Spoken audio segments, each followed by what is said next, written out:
श्रीगुरुभ्यो नमः। शङ्कारूपेण मच्चित्तं पङ्कीकृतमभूद्यया किङ्करीयस्य सा माया शङ्कराचार्यमाश्रये। ముఖపంచశతి ముఖశంకరుల పాదాలకు నమస్కారం చేసుకుంటూ అమ్మవారి పాదాలని అలా చూస్తూ శంకరులు చెప్పిన ముఖపంచశతిలోని పాదారవింద శతకంలోని 10 శ్లోకాలని మనం విందాం.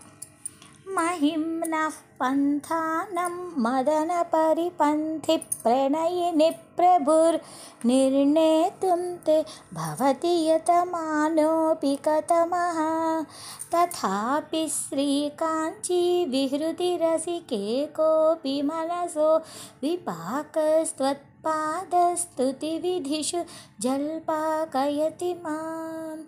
गलग्राही पौरन्दरपुरवनि पल्लवरुचान्द्रुतप्राथम्यान मरुणमः समादिमगुरुः समिन्दे बन्दूकस्तबकसः युद्ध्वा दिशि दिशि प्रसर्पन् कामाक्षश्चरणकिरणानामरुणिमा मरालीनां यानाभ्यसनकलनामूलगुरवे दरिद्राणां त्राणव्यतिकरसुरोद्यानतरवे तमस्काण्डप्रौढिप्रकटनतिरस्कारपटवे जनोऽयं कामाक्षश्चरणनलिनाय स्पृहयते वहन्ति सैन्दूरीं सरणिमवनम्रामरपुरी पुरन्ध्री सीमन्ते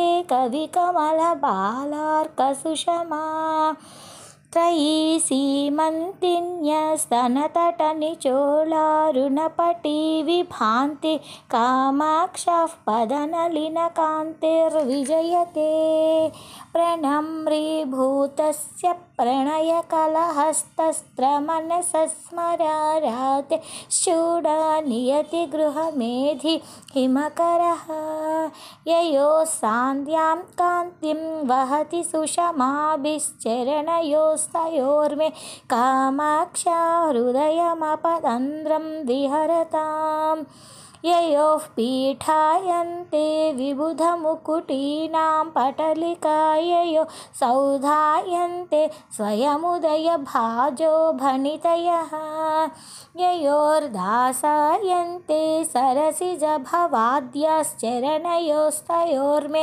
कामाक्षा दिनमनुवरीवर्तु हृदयं नयन्ति सङ्कोचं सरसिजरुचं परिसरे सृजन्ति लौहित्यं नखकिरणचन्द्रार्धखचित कवीन्द्राणां हृत्कैरवविकसनोद्योगजननी स्फुरन्ति कामाक्षश्चरणरुचिसन्ध्या विजयते विरावैर्माञ्जीरैः किमपि कथयन्तीव मधुरं पुरस्तादानम्रे पुरविजयिनी स्मेरवदने पयस्येव प्रौढा शिथिलयति या प्रेमकलह प्ररोहं कामाक्षश्चरणयुगली सा विजयते सुपर्वस्त्रीलोलालकपरिचितं षट्पदकुलैः स्फुरल्लाक्षारागं